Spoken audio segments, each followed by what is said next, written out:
Puji Tuhan, Bapak Ibu Saudara-saudari yang dikasihi Tuhan. Oleh karena kemurahan Tuhan, kita ada di bulan yang baru, kita ada di hari yang baru, di minggu yang baru. Semua karena kemurahan Tuhan. Mari kita datang kepada Tuhan dengan hati yang penuh dengan ucapan syukur. Sebab Dia Allah yang baik. Haleluya. Haleluya, mari kita bersyukur kepada Tuhan. Haleluya. Haleluya. Terima kasih Tuhan. Aku hendak bersyukur pada Tuhan karena keadilannya dan bermazmur bagi nama Tuhan yang maha tinggi. Ya Tuhan, Tuhan kami, betapa mulianya namamu, Tuhan kami, dimuliakan atas seluruh bumi. Haleluya. Aku hendak bersyukur pada Tuhan karena keadilannya dan bermazmur bagi nama Tuhan yang maha tinggi. Ya Tuhan, Tuhan kami, betapa mulianya namamu,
Kami selalu percaya dan akan terus percaya kepadamu. Terima kasih Tuhan. Terima kasih Yesus. Terima kasih Tuhan. Kami bersyukur kepadamu. Oleh karena itu kami hadir. Kami beribadah saat ini Tuhan. Kami mau terus memuji Engkau. Kami mau terus menyembah Engkau. Terima kasih Tuhan. Terima kasih Yesus. Di dalam nama Tuhan Yesus kami berdoa. Haleluya. Amin. Puji Tuhan. Allah kita baik Bapak Ibu Saudara. Amin. Seberapa banyak dari kita yang merasakan kebaikan Tuhan, mari kita lambaikan tangan kita. Haleluya, haleluya. Alangkah indahnya hidup di dalam Tuhan. Dia selalu menyertai kita, Dia selalu memberkati kita. Amin.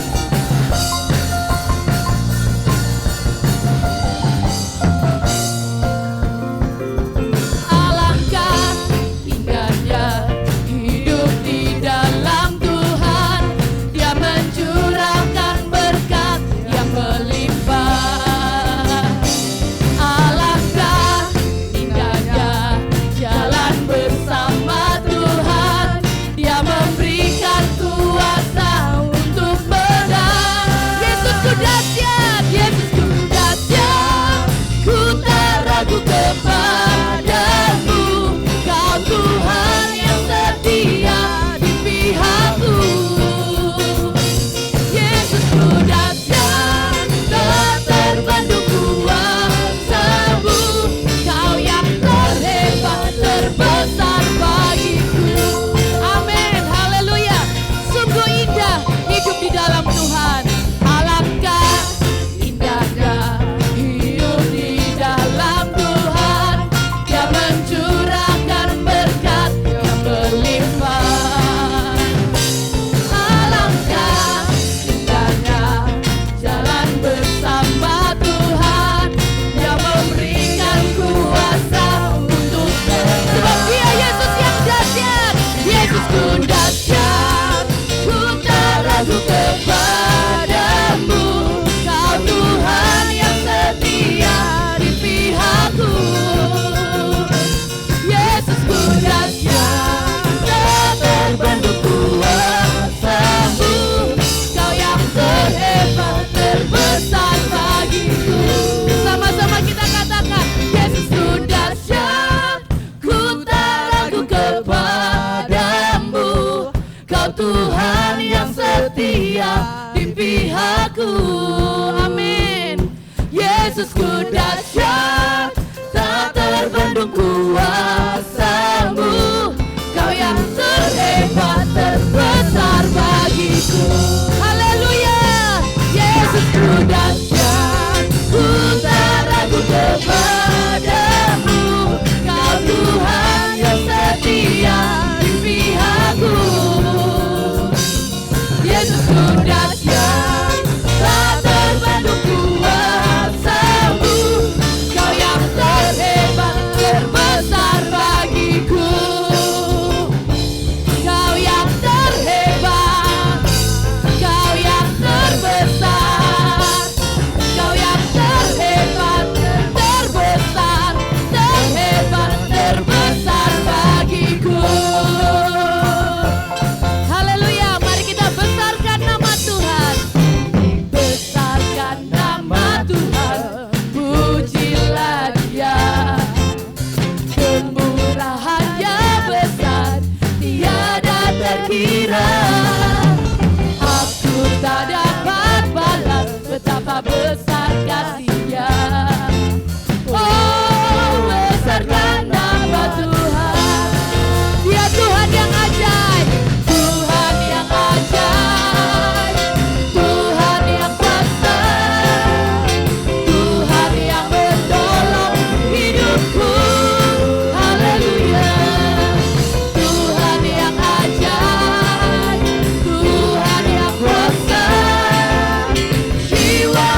ditebus oleh darah Yesus. Dia Allah yang baik dalam hidup kita.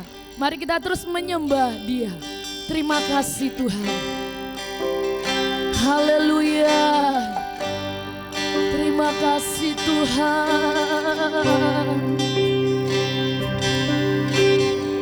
Haleluya. Haleluya. Engkau ku sembah, Kau yang terindah. Pulihkanku dengan darah-Mu.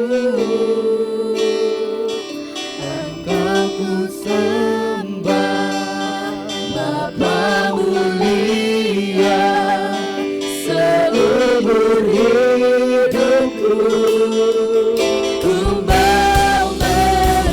Engkau ku sembah, Kau yang terindah. Pulihkanku dengan darah-Mu. Engkau ku sembah,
lembutkan tangan saudara. Jangan biarkan mulut saudara diam. Mari kita sembah, mari kita memuji, mari kita bersyukur. Haleluya,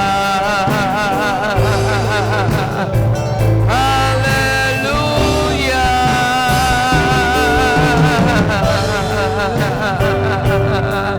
haleluya.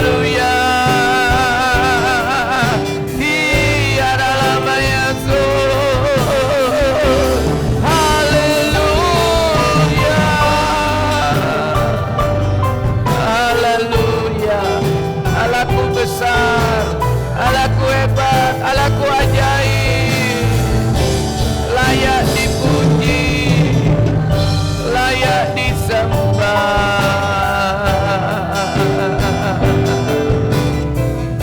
Haleluya Yesus, haleluya. Kami sungguh tenggelam dalam hadirat-Mu. Kami menikmati-Mu Yesus. Kami menikmati-Mu Roh Kudus. Kami sudah memuji dan menyembah Engkau. Saatnya tiba, kami mau mendengar firman-Mu.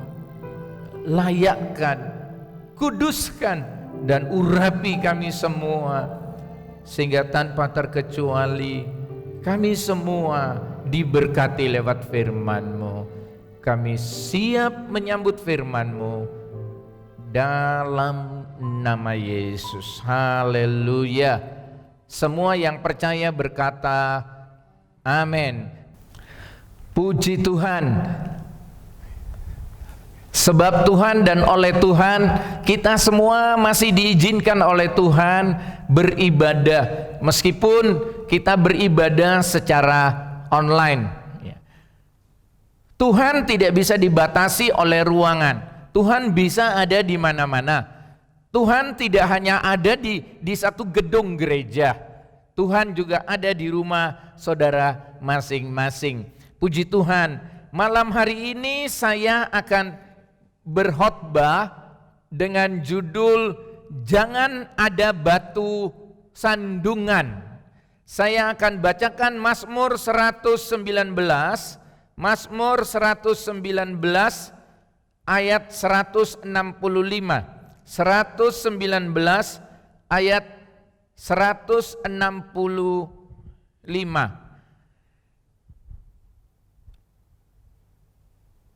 Besarlah ketentraman pada orang-orang yang mencintai Taurat-Mu. Tidak ada batu sandungan bagi mereka. Besarlah ketentraman pada orang-orang yang mencintai firman Tuhan. Tidak ada batu sandungan bagi mereka. Sebagai pendahuluan, di dalam kita ini maju, di dalam kekristenan kita, kalau kita ingin bertumbuh, kalau kita ingin lebih dekat, kalau kita ingin lebih intim dengan Tuhan, pasti ada batu sandungan yang jadi penghambat. Ya. Tujuannya apa? Agar kita tidak dapat mencapai goal, agar kita tidak mencapai tujuan, agar kita tidak mencapai bagaimana kita menikmati kemuliaan Tuhan. Nah, kalau saudara perhatikan, batu sandungan itu tentu tujuannya supaya orang jatuh. Nah, saya bacakan kitab Ibrani pasal 12, Ibrani 12 ayat 1. Karena kita mempunyai banyak saksi, bagaikan awan yang mengelilingi kita, marilah kita menanggalkan semua beban dan dosa yang begitu merintangi kita, dan berlomba dengan tekun dalam perlombaan yang diwajibkan bagi kita. Ayat ini katakan banyak yang memperhatikan kita, banyak yang melihat kita bagaikan awan yang mengelilingi kita. Filipi pasal 3 ayat 12 sampai 14. Bukan seolah-olah aku telah memperoleh hal ini atau telah sempurna, melainkan aku mengejarnya. Kalau-kalau aku dapat juga menangkapnya, karena aku pun telah ditangkap oleh Kristus Yesus. Saudara-saudara, aku sendiri tidak menganggap bahwa aku telah menangkapnya, tetapi ini yang kulakukan, aku melupakan apa yang telah di belakangku dan mengarahkan diri kepada apa yang di hadapanku, dan berlari-lari kepada tujuan untuk memperoleh hadiah, yaitu panggilan sorgawi dari Allah dalam Kristus Yesus. Jadi kalau kita mau next level, kalau kita mau maju, kalau kita ingin terus bertambah-tambah di dalam Tuhan, selalu ada batu sandungan. Nah, dari sekian banyak batu sandungan, salah satunya batu sandungan orang Kristen yaitu rasa sakit hati. Rasa sakit hati. Kalau selama ini saudara beribadah, melayani, melakukan sesuatu untuk Tuhan, tetapi saudara terus sakit hati. Saya tidak tahu dengan masa lalu saudara, masalah dengan keluarga, masalah dengan orang lain, dan masalah dengan siapapun. Jadi rasa sakit hati itu artinya merasa tak senang, benci, dendam. Misalnya karena dihina, ya, karena pernah disakiti dan lain sebagainya. Jadi punya masa lalu yang tidak baik misalnya. Tetapi itu terus saudara pelihara, terus ada di dalam hati dan pikiran saudara, yaitu rasa sakit hati. Yang kedua, coba kita lihat Ibrani pasal 12, akibat orang yang selalu sakit hati. Ibrani 12 ayat 14 sampai 17.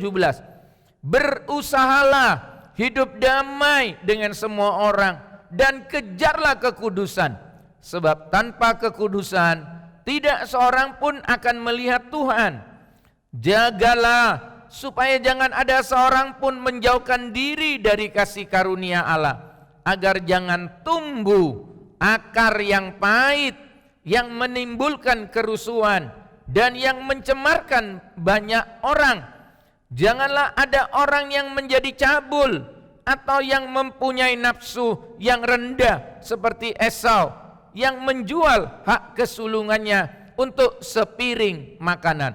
Sebab kamu tahu bahwa kemudian ketika ia hendak menerima berkat itu, ia ditolak, sebab ia tidak beroleh kesempatan untuk memperbaiki kesalahannya, sekalipun ia mencarinya dengan mencucurkan air mata. Jadi akibat orang yang selalu sakit hati, pertama kita baca dari ayat ini, akan menimbulkan kerusuhan, akan menimbulkan kekacauan. Orang tersebut memiliki roh atau pikiran untuk selalu menjadi troublemaker, selalu bikin masalah, sebab dia punya sakit hati. Rasa sakit hatinya itu dia ingin timpakan, dia balaskan kepada siapapun juga. Nah, yang kedua dikatakan orang yang sakit hati itu mencemarkan banyak orang. Dia merusakkan lingkungannya, dia mengotori lingkungannya, dia mengotori dirinya sendiri, dia mengotori keluarganya sendiri, dan dia juga akan mengotori, mencemarkan masa depannya sendiri. Jadi kita lihat yang ketiga di dalam Ibrani ini dikatakan pikirannya jadi cabul, penuh dengan nafsu yang rendah katanya. Jadi pikirannya ini selalu kotor. Nah, orang kalau punya sakit hati itu bagaikan kanker, bagaikan penyakit secara rohani. Dan yang keempat menurut ayat tadi, orang yang selalu sakit hati tertolak hidupnya. Saudara bisa bayangkan kalau orang merasa tertolak, ya, dia merasa minder dan dia merasa ingin membalas, ya, dia ingin merusak sebab tertolak. Dan ayat tadi dikatakan seperti Esau sampai tidak mendapat kesempatan untuk memperbaiki dirinya, selalu merasa tertolak. Nah, itu orang yang sakit hati. Sekarang yang ketiga, sakit hati yang dimaksudkan itu apa? Kejadian pasal 4 atau bagaimana? Kejadian pasal 4 ayat 1 sampai 5. Kejadian pasal 4 ayat 1 sampai 5. Kemudian manusia itu bersetubuh dengan Hawa istrinya dan mengandunglah perempuan itu, maksudnya Adam, lalu melahirkan Kain. Maka kata perempuan itu, aku telah mendapat seorang anak laki-laki dengan pertolongan Tuhan. Selanjutnya dilahirkannya lah Habel, adik Kain, dan Habel menjadi gembala kambing domba, Kain menjadi petani. Setelah beberapa waktu lamanya, maka Kain mempersembahkan sebagian dari hasil tanah itu kepada Tuhan sebagai korban persembahan. Habel juga mempersembahkan korban persembahan dari anak sulung kambing dombanya, yakni lemak-lemaknya. Maka Tuhan mengindahkan Habel dan korban persembahannya itu. Tetapi Kain dan korban persembahannya tidak diindahkan Tuhan. Lalu hati Kain menjadi sangat panas dan mukanya maram. Ayat ini katakan Kain sakit hati kepada Habel. Sebab apa? Sebab merasa iri. Dan Kain juga sakit hati kepada Tuhan. Sebab korbannya tidak diindahkan. Dia merasa dibedakan dengan Habel. Dan kalau saudara perhatikan singkat cerita, akhirnya ada di pikiran dan hati Kain untuk niat membunuh Habel. Jadi saudara bisa bayangkan kalau ada suami dalam rumah tangga sakit hati, kalau ada istri dalam keluarga sakit hati, kalau ada anak-anak yang punya sakit hati, dia akan membunuh banyak orang, dia akan merusak. Kejadian pasal 27 misalnya, Kejadian pasal 27 akibatnya apa? Kejadian pasal 27 masih kisah tentang orang yang sakit hati. Kejadian 27 ayat 40. 27 ayat 40. Engkau akan hidup dari pedangmu dan engkau akan menjadi hamba adikmu. Tetapi akan terjadi kelak apabila engkau berusaha sungguh-sungguh, maka engkau akan melemparkan kuk itu dari tengkukmu. Kalau saudara perhatikan, ini tentang Esaf dan Yakub. Sebenarnya Esaf dan Yakub ini kembar, tetapi yang keluar duluan Esaf. Dan Alkitab mencatat Esaf ini terluka hatinya. Esau atau Esaf ini sakit hati kepada Yakub. Saudara bisa bayangkan orang sakit hati itu bisa dendam, benci bertahun-tahun, lama sekali. Dan itu tidak mudah dihapuskan, tidak mudah dibersihkan dengan hand sanitizer. Tidak bisa dibersihkan dengan bensin. Sakit hati. Nah, saudara juga bisa bayangkan orang kalau sakit hati dalam pernikahan, suami istri tidur bersama, tinggal bersama, tetapi mereka saling menyimpan sakit hati. Saudara bisa bayangkan apa yang akan terjadi dengan rumah tangga ini. Begitu juga orang kalau kerjasama bisnis, kerjasama dalam bidang apapun juga, kalau ada sakit hati, Satu saat bisnis kerjasama itu akan pecah. Begitupun rumah tangga akan terjadi perceraian. Dan banyak kisah nyata sakit hati itu berakhir salah satunya dengan kematian. Sakit hati, ya. Sampai-sampai orang katakan sakitnya itu sampai di sini nih, mungkin tembus sampai di belakang, atau sakitnya sampai muncul ke atas kepala. Ya. Dan saudara-saudara, ada begitu banyak kematian-kematian rohani, kematian-kematian masa depan, kematian-kematian bisnis. Why? Mengapa? Sakit hati. Tuhan menolong kita bersama. Sekarang saya mau masuk ke bagian yang keempat. Contoh orang yang tidak sakit hati. Kejadian 42.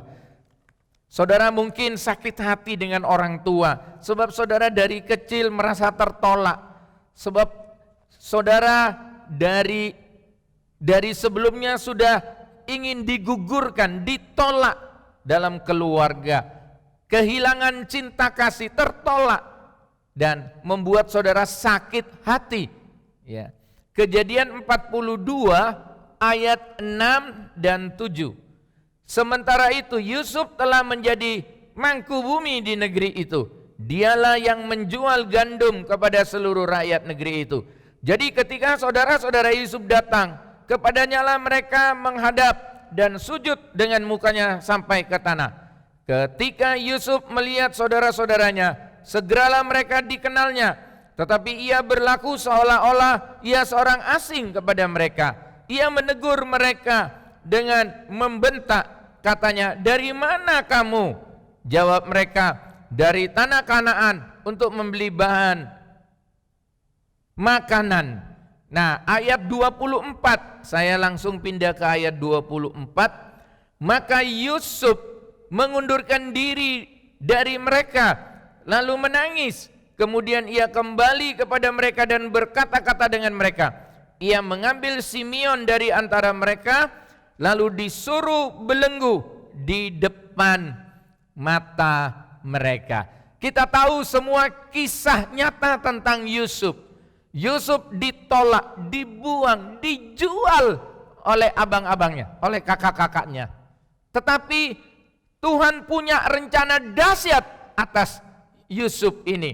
Dan kalau saudara perhatikan, akhirnya Yusuf melewati proses lika-liku hidup, ya, sampai dia mau diperkosa sama Cikpo atau istrinya Potifar, ibu Potifar, sampai dia difitnah, dimasukkan penjara, dibohongi, abang-abangnya menjual dia, dijadikan budak belian.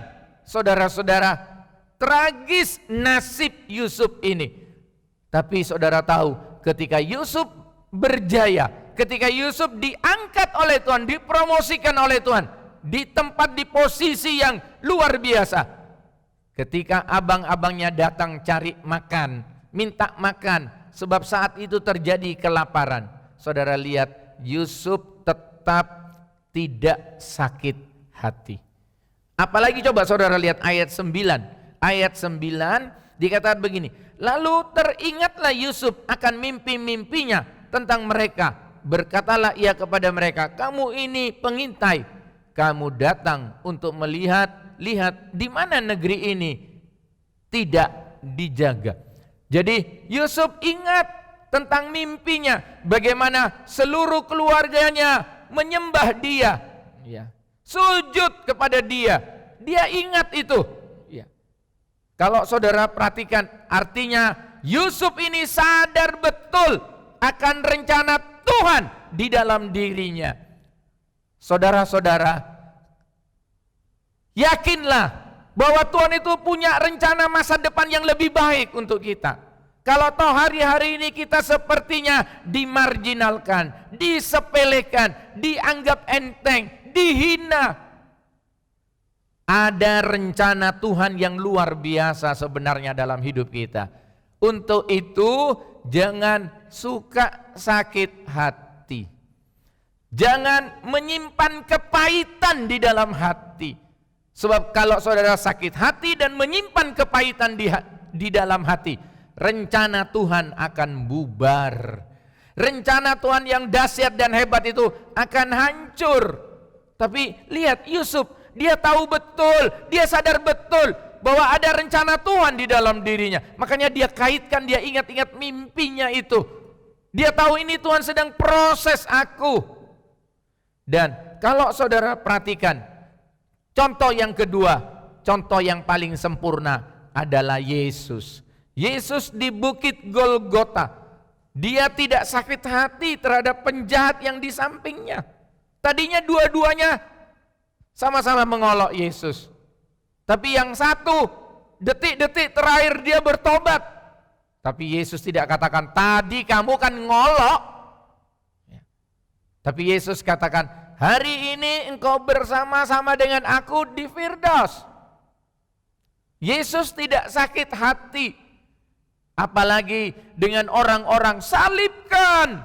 Orang-orang yang menghina, mengolok. Orang-orang yang memahkotai kepala Yesus dengan mahkota duri. Yang mencambuk dan lain sebagainya.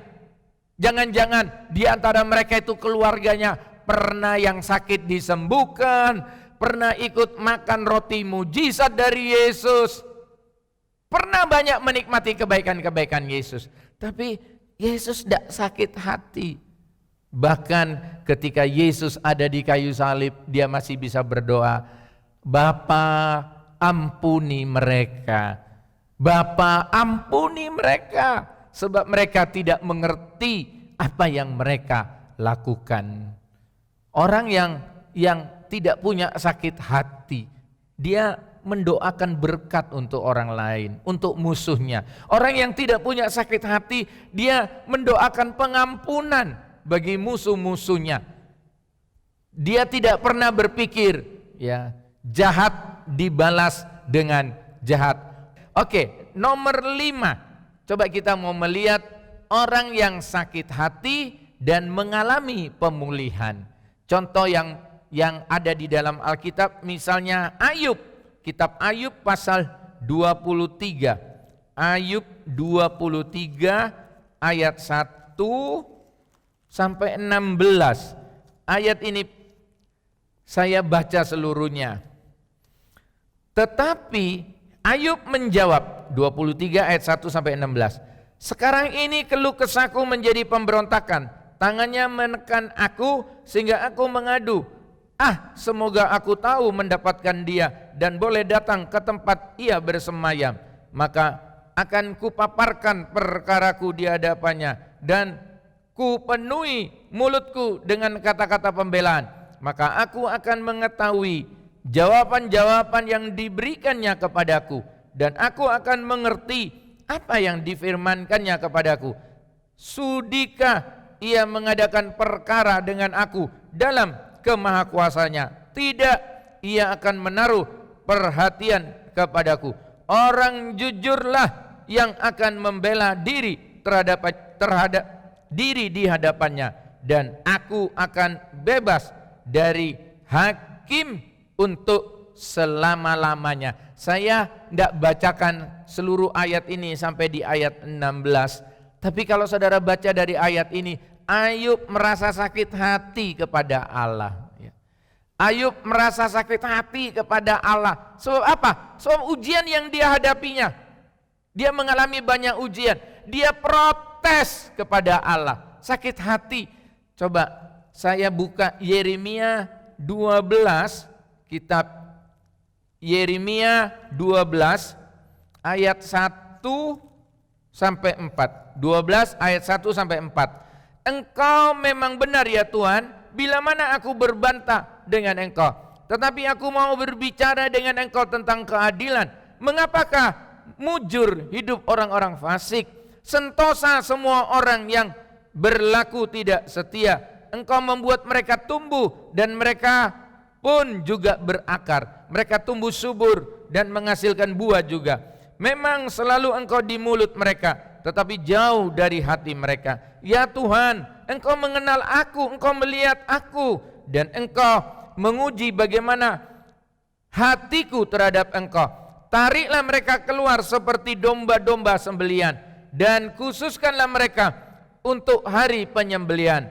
Berapa lama lagi negeri ini menjadi kering, dan rumput di segenap padang menjadi layu, karena kejahatan penduduknya, binatang-binatang dan burung-burung habis lenyap, sebab mereka telah mengira ia tidak akan melihat tingkah langkah kita. Ya. Saudara-saudara, kalau saudara perhatikan tentang pengalaman, balik lagi ke Ayub tadi, saudara-saudara. Ayub, dia merasa, aku tak berdosa, aku tak bersalah. Kenapa Allah izinkan aku harus mengalami habis keluargaku, habis seluruh hartaku? Tadinya Ayub tidak bisa menerima kenyataan ini. Tapi kalau saudara perhatikan, Ayub pasal 42. Ayub pasal 42, saya baca ayat 1 sampai 6. Ayub 42 ayat 1 sampai 6. Maka jawab Ayub kepada Tuhan, aku tahu bahwa engkau sanggup melakukan segala sesuatu, dan tidak ada rencanamu yang gagal. Firman-Mu, siapakah dia yang menyelubungi keputusan tanpa pengetahuan? Itulah sebabnya tanpa pengertian aku telah bercerita tentang hal-hal yang sangat ajaib bagiku dan yang tidak ku ketahui. Firman-Mu, dengarlah, maka akulah yang akan berfirman. Aku akan menanyai engkau, supaya engkau memberitahu aku. Hanya dari kata orang saja aku mendengar tentang engkau, tetapi sekarang mataku sendiri memandang engkau. Oleh sebab itu aku mencabut perkataanku, dan dengan menyesal aku duduk dalam debu dan abu. Kita baca, saudara-saudara, setelah itu Ayub sadar, ya. Ayub sadar, Ayub buang semua rasa sakit hati kepada Tuhan. Dia tadinya menuduh Tuhan itu tidak adil. Dia selama ini beribadah baik, tetapi dia harus mengalami ujian yang begitu berat. Tapi kalau saudara perhatikan dari ayat ini, Ayub mengalami pemulihan.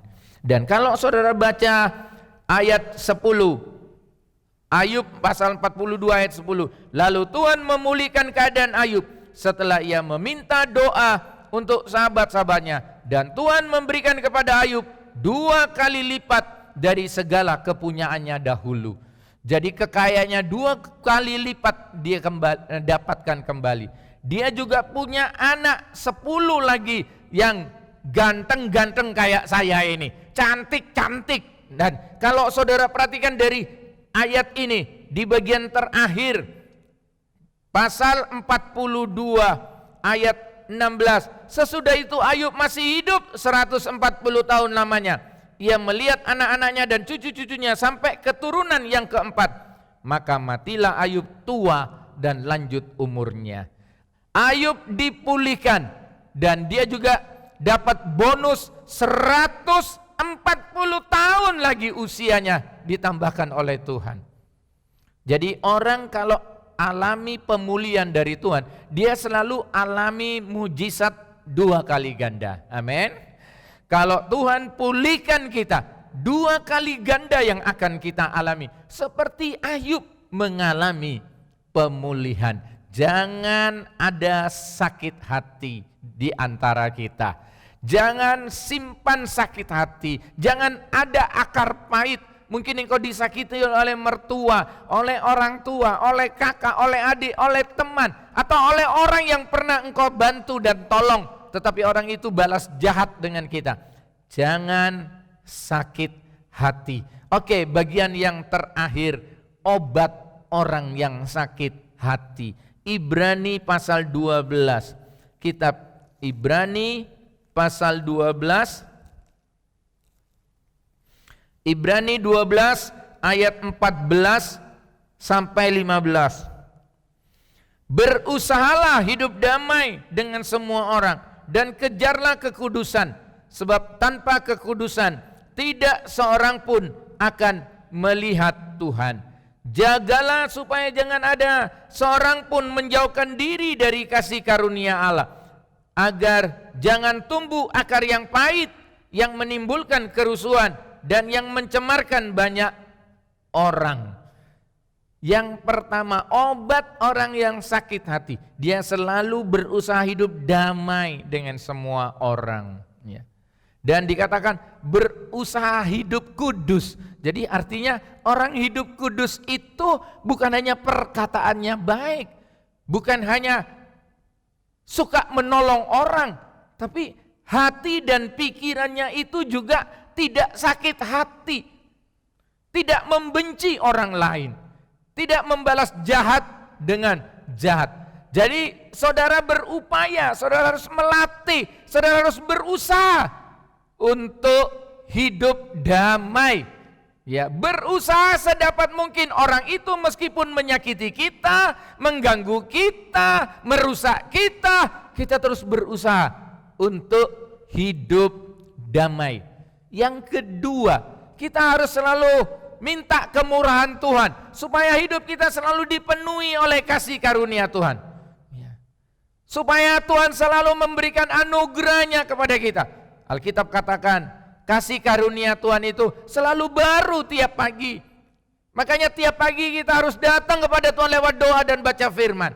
Kita harus menyenangkan hati Tuhan supaya kasih karunia-Nya itu, anugerahnya itu, kemurahannya limpah atas kita. Sebab kita limpah dengan kemurahan dari Tuhan, maka kita pun akan limpah dengan kemurahan kepada orang lain. Kita akan mampu mengampuni orang lain. Kita akan mampu bermurah hati kepada orang lain. Sebab apa? Sebab kita dipenuhi dengan kemurahan Tuhan. Yang ketiga, sadarilah bahwa kita ini juga masih bisa bersalah. Kecuali kalau kita ini tidak bisa salah, tidak pernah salah kepada orang lain. Mungkin ada alasan untuk kita sakit hati kepada orang yang bersalah kepada kita. Kita sendiri juga suka nyakitin orang. Kita sendiri juga masih bisa memfitnah orang, bohong sama orang, menjatuhkan orang, ya. Maka dari itu sadarilah bahwa kita juga masih bisa bersalah, ya. Tuhan mengajar kepada kita, ampunilah kami Tuhan, di dalam Yesus mengajar doa Bapa kami, sebagaimana kami juga mengampuni orang lain. Tak akan ada pengampunan kalau kita tidak mengampuni orang lain. Nah, kalau kita mampu mengampuni orang lain, berarti kita sadar bahwa kita juga masih bisa bersalah kepada orang lain. Puji Tuhan, malam ini kita ada perjamuan kudus. Biar malam ini benar-benar kita bebas dari rasa sakit hati, sehingga hidup kita terus makin dekat kepada Tuhan. Doa-doa kita dijawab dan kita bisa menang menghadapi krisis corona ini. Tuhan selalu ampuni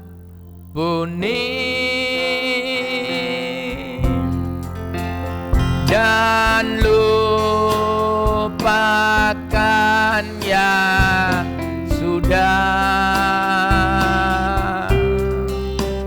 Dia takkan ingat salahku.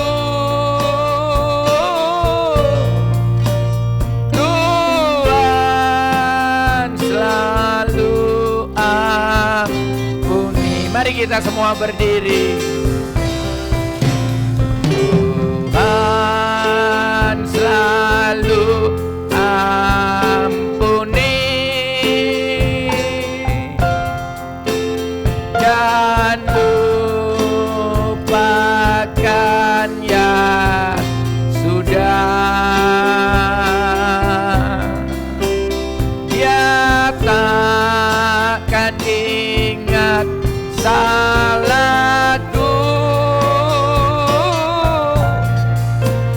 Tuhan selalu. Mari kita taruh tangan kita di dada kita. Amin, amin. Tuhan selalu ampuni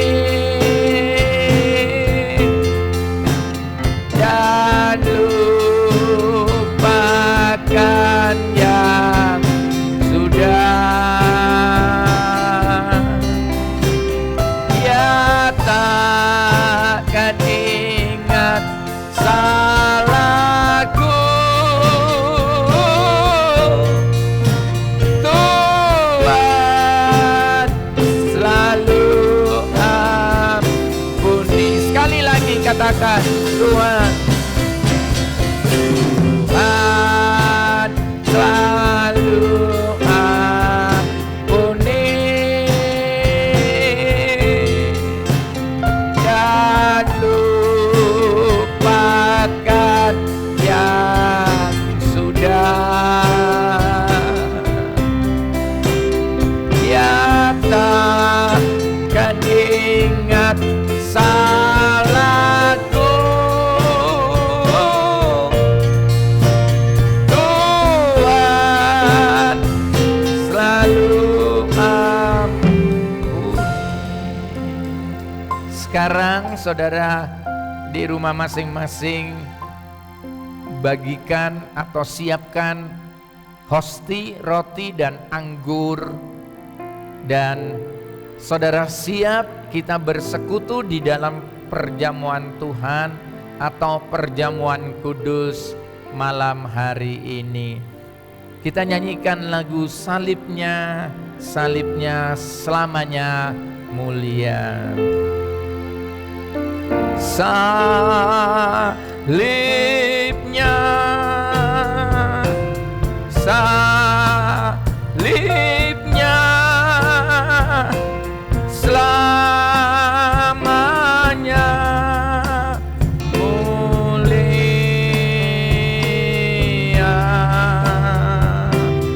Dosaku disutikan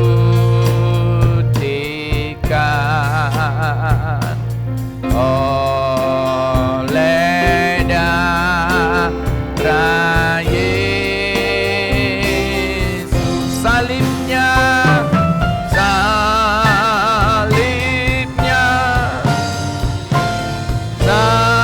salibnya selamanya mulia. Dosaku disutikan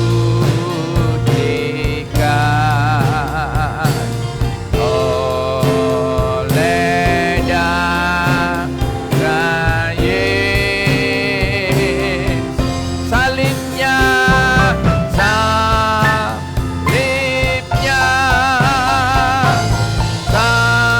salibnya selamanya mulia. Dosaku disutikan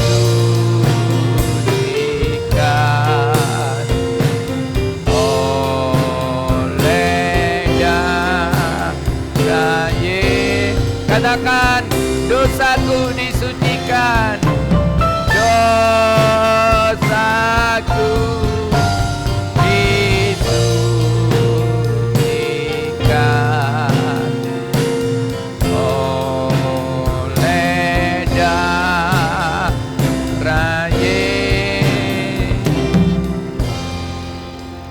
Semua di rumah masing-masing kalau sudah memegang hosti, angkat hosti ini setinggi-tingginya, letakkan cawan di depan saudara, depan dada saudara.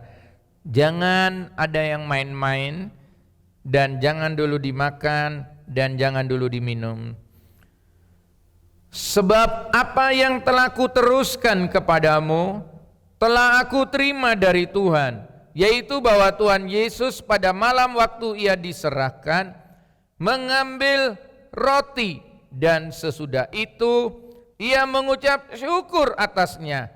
Ia memecah-mecahkannya dan berkata, inilah tubuhku yang diserahkan bagi kamu. Perbuatlah ini menjadi peringatan akan aku. Dalam nama Yesus, mari kita makan, jangan dulu minum.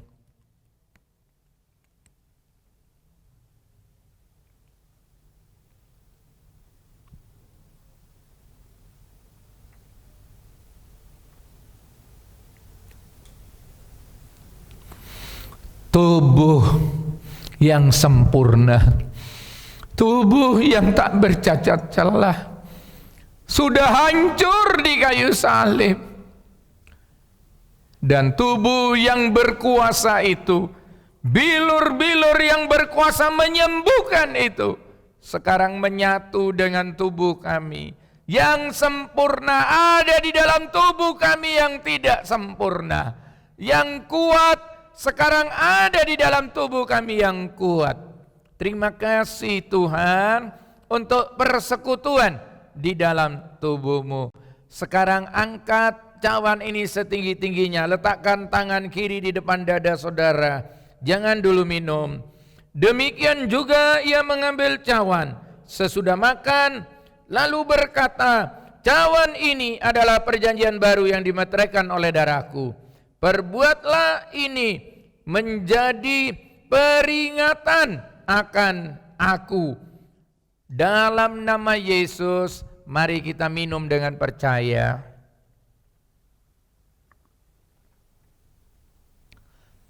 Haleluya. Sekarang angkat kedua tangan saudara bersyukur. Darah yang suci dan mulia, darah yang berkuasa menyucikan dosa, sekarang menyatu dengan hidup kami orang berdosa ini. Ada pemulihan, ada pemulihan, ada pengampunan dari Tuhan.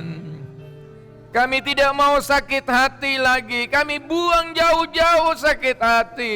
Engkau ganti dengan anugerah, Engkau ganti dengan kedamaian dan ketenangan. Dan kalau tubuh dan darahmu menyatu dengan hidup kami, berarti seluruh pribadimu ada di dalam hidup kami. Untuk itu kami tidak takut apapun yang akan terjadi. Ada masa depan yang lebih baik.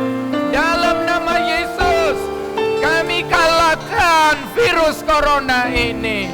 Dalam nama Yesus kami tolak virus corona ini. Dalam nama Yesus yang sudah terpapar sembuh oleh bilur-bilur oleh Yesus. Terima kasih Tuhan.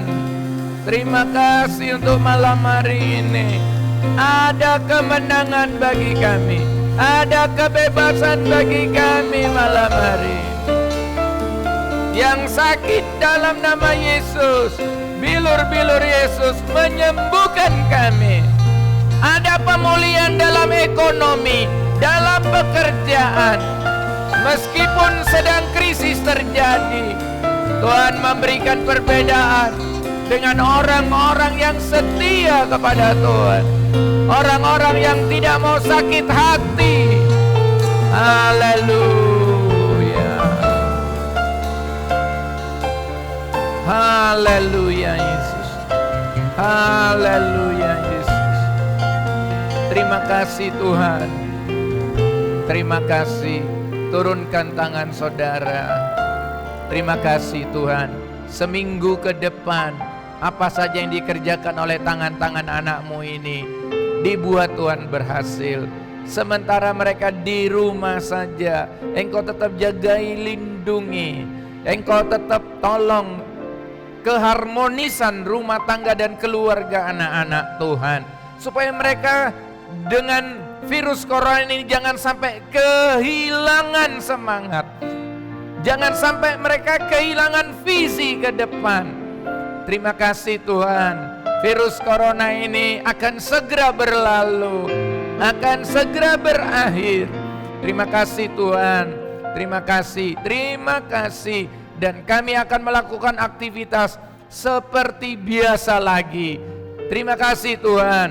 Terima kasih, tolong pemimpin-pemimpin dunia, bahkan pemimpin-pemimpin di negara kami Indonesia ini, dengan kebijaksanaan keputusan mereka membuat keputusan itu tepat dan kena sasaran, dan beri kemampuan kepada kami rakyat untuk tunduk taat kepada perintah-perintah pemerintah dan keamanan, supaya virus corona ini lebih cepat bisa kita taklukkan dan kalahkan. Terima kasih Tuhan, semua yang melayani ibadah online ini dan semua yang sudah ikuti ibadah Jemaat Sahabat Allah Sumeneb, Friend of God Ministry yang di Surabaya, dan semua yang ikuti menonton atau beribadah lewat tayangan kebaktian online kami ini.